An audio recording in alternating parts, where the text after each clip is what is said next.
આજનો સરસ મજાનો પ્રશ્ન, રાષ્ટ્રીય ગ્રાહક દિવસ અથવા રાષ્ટ્રીય ગ્રાહક અધિકાર દિન તરીકે કયો દિવસ ઉજવવામાં આવે છે? ચાલો, કોને આવડે છે કે રાષ્ટ્રીય ગ્રાહક દિન ક્યારે ઉજવવામાં આવે છે?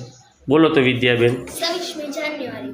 ના, 26મી જાન્યુઆરી નહીં આવે. બોલો તો ભાઈ જિગ્નેશભાઈ. 24મી ડિસેમ્બર. 24મી ડિસેમ્બર. ખૂબ સરસ. જુઓ, ભારતમાં ગ્રાહક સુરક્ષા એક્ટ એટલે કાયદો 1986ને રાષ્ટ્રપતિ દ્વારા 24મી ડિસેમ્બર 1986ના રોજ મંજૂરી આપવામાં આવી હતી. આથી 24મી ડિસેમ્બરને ભારતમાં રાષ્ટ્રીય ગ્રાહક અધિકાર દિવસ અથવા રાષ્ટ્રીય ગ્રાહક દિન તરીકે ઉજવવામાં આવે છે.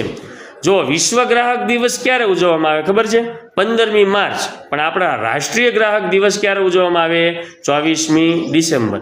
આ રાષ્ટ્રીય ગ્રાહક દિવસનો ઉજવણીનો મુખ્ય હેતુ શું છે કે આપણા ગ્રાહકોને તેમના અધિકારો અને જવાબદારીઓ વિશે જાગૃતિ મળે એ માટેનો છે. ઘણીવાર આપણને કોઈ તકલીફ હોય, કોઈ ગ્રાહકને પોતાની વસ્તુની સરખી કિંમત કે એમાં કોઈ પ્રોબ્લેમ હોય કે વ્યવસ્થિત વસ્તુ કરતાં ભાવ કરતાં એની વેચાણ કિંમત કરતાં વધારે વસ્તુ વેચાતી હોય તો એના વિશે કોઈ ફરિયાદ કરવી હોય તો આ નિયમ અનુસાર એ ફરિયાદ કરી શકે છે. ખૂબ સરસ જિગ્નેશભાઈ.